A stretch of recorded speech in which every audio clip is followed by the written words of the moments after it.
Assalamualaikum warahmatullahi wabarakatuh. Kami dari kelompok 6 akan mempresentasikan mengenai analisis manajemen risiko pada UMKM, studi kasus ayam goreng dan bakar sambal ijo.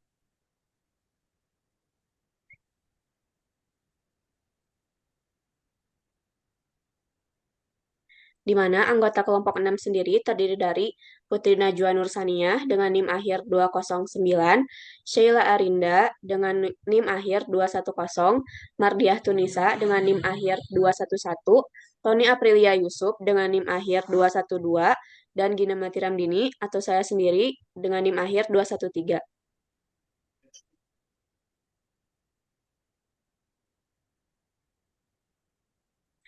Baik, untuk yang pertama ada mengenai tinjauan teori. Risiko adalah potensi, kemungkinan, dan ekspektasi terhadap suatu kejadian yang dapat berpengaruh secara negatif terhadap pendapatan dan modal, menurut Ramdhani 2015. Sedangkan manajemen risiko merupakan suatu proses mengidentifikasi, mengukur risiko, serta membentuk strategi untuk mengelolanya melalui sumber daya yang tersedia.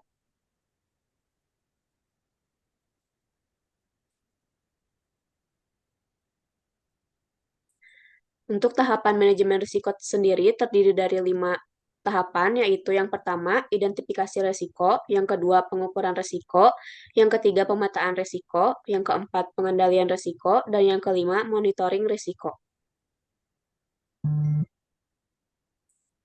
Baik, yang selanjutnya yaitu ada profil UMKM dari ayam goreng dan bakar sambal ijo, di mana nama UMKM-nya sendiri yaitu ayam goreng dan bakar sambal ijo, dengan nama pemiliknya yaitu Ibu Yosi, dan UMKM ini didirikan sejak tahun 2015, yang alamatnya itu berada di Jalan Ibu Ganirah, Cibeber, Kecamatan Cimahi Selatan, Kota Cimahi, Jawa Barat. Untuk jenis usahanya yaitu bisnis usaha olahan makanan di bidang kuliner yaitu usaha ayam cabai ijo.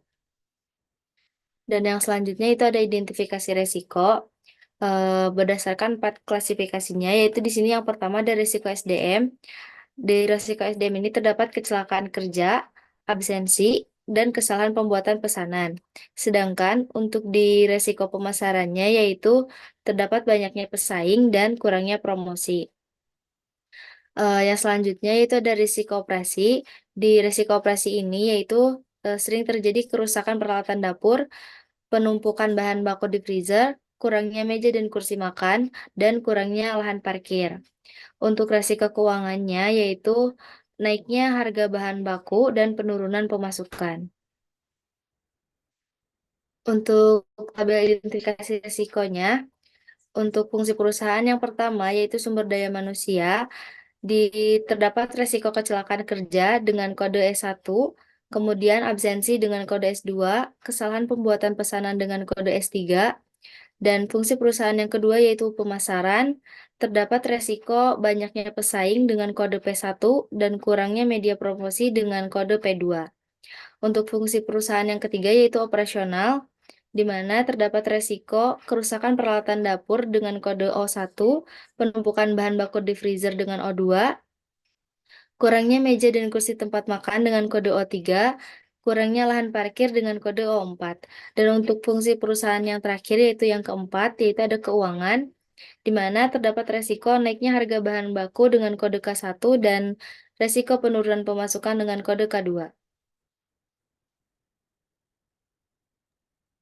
Selanjutnya ada pengukuran risiko. Dimensi yang diukur ada dua. Yang pertama besarnya frekuensi kerugian.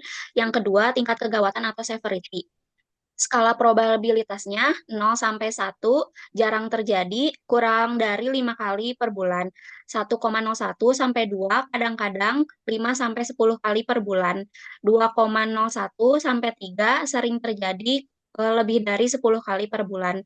Skala dampaknya 0 sampai 1 berdampak rendah, kurang dari 500.000 per bulan. 1,01 sampai 2 berdampak sedang, 500.000 sampai 3 juta per bulan. 2,01 sampai 3 berdampak tinggi, lebih dari 3 juta per bulan. Selanjutnya, sumber daya manusia dengan kode S1, resikonya kecelakaan kerja, probabilitasnya 1,5, itu kadang-kadang terjadi selama 5 sampai 10 kali per bulan, dampaknya sebesar 0,7 berdampak rendah. S2 absensi, probabilitasnya 1, jarang terjadi selama 5-10 kali per bulan, dan dampaknya sebesar 0,7 berdampak rendah. S3, probabilitasnya 1,7, kadang-kadang terjadi selama 5-10 kali per bulan, dan dampaknya sebesar 1 berdampak rendah. Selanjutnya, fungsi pemasaran dengan kode P1, banyaknya pesaing, probabilitasnya 2,4, sering atau bisa dibilang banyak sekali pesaing dalam usaha ayam cabai hijau ini, dan dampaknya sebesar 1,5 berdampak sedang. Selanjutnya P2, media promosi, probabilitasnya 1,4, kadang-kadang terjadi dan dampaknya sebesar 2 berdampak sedang.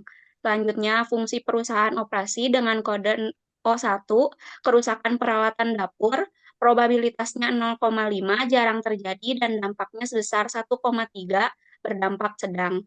O2, penumpukan bahan baku di freezer, probabilitasnya 1, jarang terjadi dan dampaknya sebesar 0,4 berdampak rendah. O3, kurangnya meja dan kursi tempat makan, probabilitasnya 0,5, jarang terjadi dan dampaknya sebesar 1,5 berdampak sedang. Selanjutnya O4, kurangnya lahan parkir, probabilitasnya 0,5, jarang terjadi, dan dampaknya sebesar 1 berdampak rendah. Selanjutnya fungsi perusahaan keuangan dengan kode K1, naiknya harga bahan baku, probabilitasnya 2,2, sering terjadi, dan dampaknya sebesar 1,5 berdampak sedang. Selanjutnya K2, penurunan pemasukan, probabilitasnya 2, kadang-kadang terjadi dan dampaknya sebesar 1,6 berdampak sedang.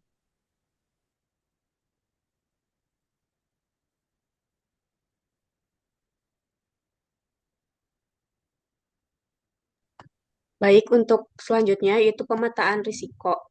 Untuk pemetaan risiko sendiri, kami menggunakan 4 kuadran, di mana eh, di kuadran yang pertama itu terdapat risiko fungsi perusahaan pemasaran dan keuangan.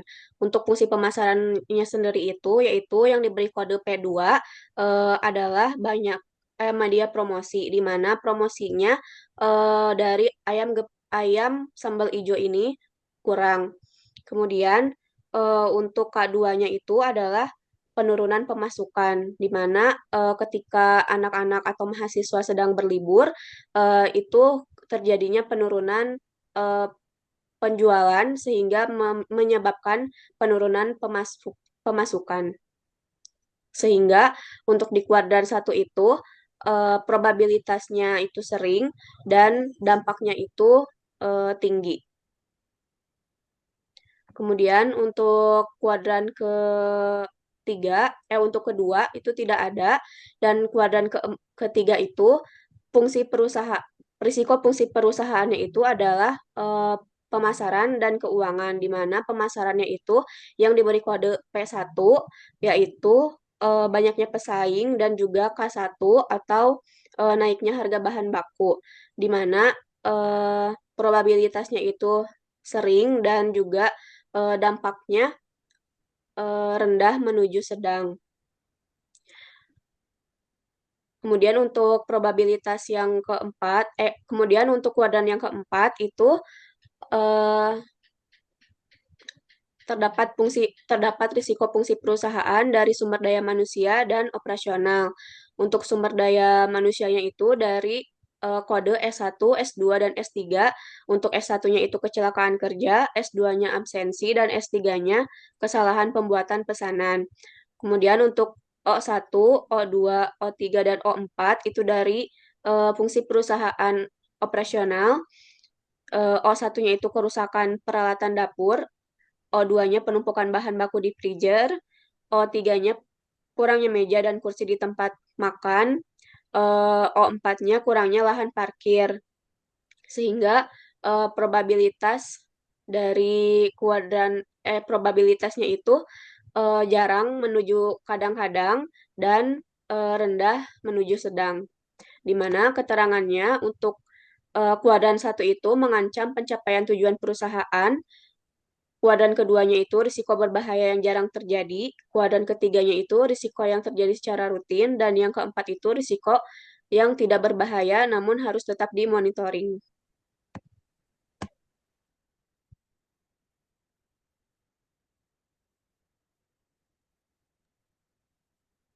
Baik, di slide selanjutnya terdapat pengendalian risiko. Yang pertama itu risiko bagian SDM dengan kode S1 yaitu kecelakaan kerja. Teknik pengendalian risikonya risk retention dan penanganan atau solusinya yaitu dapat dilakukan selalu menggunakan perlengkapan safety sesuai prosedur, melakukan pelatihan dan pendidikan ketika kepada seluruh tenaga kerja, dan menyediakan kotak P3K di area dapur. Kemudian, absensi dengan kode S2, teknik pengendalian resikonya risk retention, solusi atau penanganannya yaitu dapat digunakan dengan menggunakan software untuk melakukan absensi dan melakukan monitoring absensi secara berkala, kemudian melakukan peningkatan kepada para pegawai sesuai dengan perjanjian yang telah disepakati. Terus yang ketiga yaitu kesalahan pembuatan pesanan dengan kode S3, teknik pengendalian risikonya risk reduction, terus penanganan atau solusinya yaitu solusi yang dapat dilakukan dengan cara melakukan identifikasi peluang untuk memperbaiki kesalahan pembuatan, merancang kembali prosedur produksi, meningkatkan quality control produk, memperbaiki komunikasi, pembagian kerja, dan memberikan pelatihan yang tepat agar dapat menghindari kesalahan produk ke depannya. Terus yang kedua, pengendalian risiko di bagian pemasaran. Yang pertama, banyaknya pesaing dengan kode P1. Teknik pengambilan risikonya risk retention, solusinya yaitu yang ditawarkan sebaiknya perusahaan melakukan inovasi pada produk yang telah dijual dan menerapkan strategi penetapan harga yang dinamis sehingga memungkinkan perusahaan untuk menyesuaikan harga secara real time berdasarkan persaingan dan kondisi ekonomi.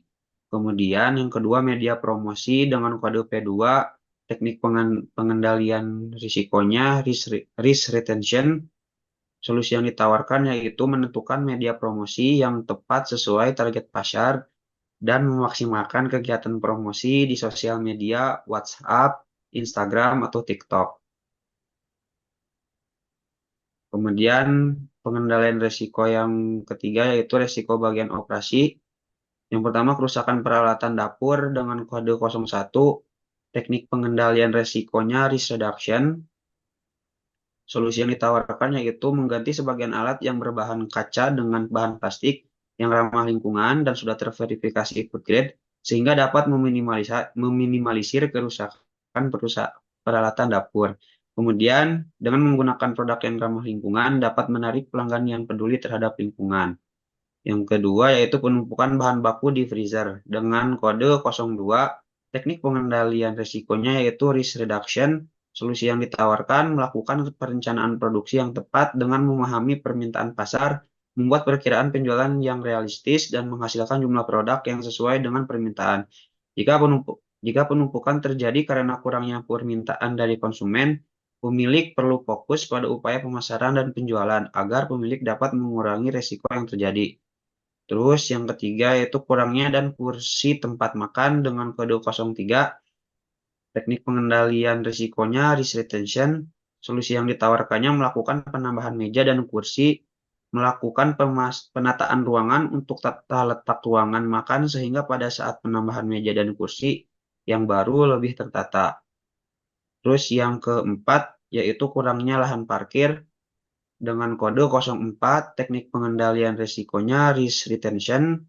Solusi yang ditawarkan solusi yang ditawarkan adalah menggunakan lahan kosong untuk dijadikan tempat parkir yang baru sehingga lahan parkir menjadi lebih luas dan pelanggan menjadi nyaman. Terus pengendalian risiko yang terakhir yaitu risiko bagian keuangan. Yang pertama naiknya harga bahan baku dengan kode K1, teknik pengendalian risikonya risk retention. Solusi yang ditawarkan mengembangkan hubungan dengan beberapa pemasok dapat mengurangi risiko dengan ketergantungan pada satu sumber. Jika satu pemasok menaikkan harga, perusahaan masih memiliki alternatif lain.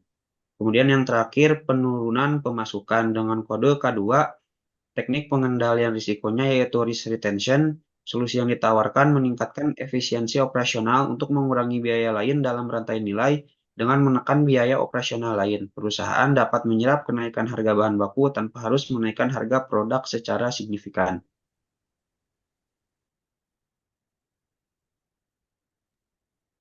Lalu untuk monitoring risikonya, tipe monitoring yang dilakukan pada UMKM ayam goreng dan bakar sambal hijau ada dua, yaitu yang pertama, voluntary, yaitu pemantauan risiko secara langsung dan dilakukan oleh pengusaha bertujuan untuk membantu pengusaha dalam mengatasi risiko atau peristiwa yang terjadi. Pengusaha ini harus selalu memantau usahanya agar dapat meminimalisir risiko yang mungkin terjadi. Yang kedua, kontinual, yaitu monitoring yang selalu berlangsung. UMKM Ayam Cabai Ijo selalu melakukan pemantauan kegiatan di perusahaan sehingga dapat mengetahui potensi risiko apa saja yang mungkin terjadi. Selanjutnya, monitoring yang dilakukan adalah sebagai berikut. Yang pertama, absensi menggunakan teknologi software untuk melakukan absensi. Selain itu, melakukan monitoring absensi secara berkala, memberlakukannya peraturan yang telah disepakati secara bersama beserta sanksi terkait absensi. Yang kedua, melakukan inspeksi rutin terhadap fasilitas peralatan dan area kerja untuk mendeteksi potensi kecelakaan saat bekerja. Ketiga, melakukan pengecekan sebelum menyediakan pesanan, serta melakukan pelatihan dan pengembangan tenaga kerja yang terlibat dalam produksi produk salah pesanan. Keempat, melakukan pengecekan dan servis mesin secara rutin supaya terhindar dari kerusakan. Lalu yang kelima, melakukan perencanaan produksi yang tepat dengan memahami permintaan pasar, memuat membuat perkiraan penjualan yang realistis dan menghasilkan jumlah produk yang sesuai dengan permintaan. Keenam, melakukan penambahan meja dan kursi dan melakukan penataan ruang untuk tata letak ruang makan sehingga pada saat penambahan meja dan kursi yang baru lebih tertata. Ketujuh, menggunakan lahan kosong untuk dijadikan tempat parkir yang baru sehingga lahan parkir menjadi lebih luas dan pelanggan menjadi nyaman. Kesimpulannya, berdasarkan hasil wawancara dan analisis kelompok kami, UMKM ayam goreng dan bakar sambal ijo terdapat 11 resiko berdasarkan 4 fungsi perusahaan, di mana risiko penurunan pemasukan dengan kode K2 dan kurangnya promosi dengan kode P2 menjadi resiko yang mengancam perusahaan, sehingga pemilik perlu memperhatikan dan lebih mengutamakan pengendalian risiko tersebut. Sedangkan bagi risiko lainnya, pemilik juga jangan sampai mengabaikan risiko-risiko tersebut. Lalu ini dokumentasi kelompok kami pada ayam bakar dan sambal ijo.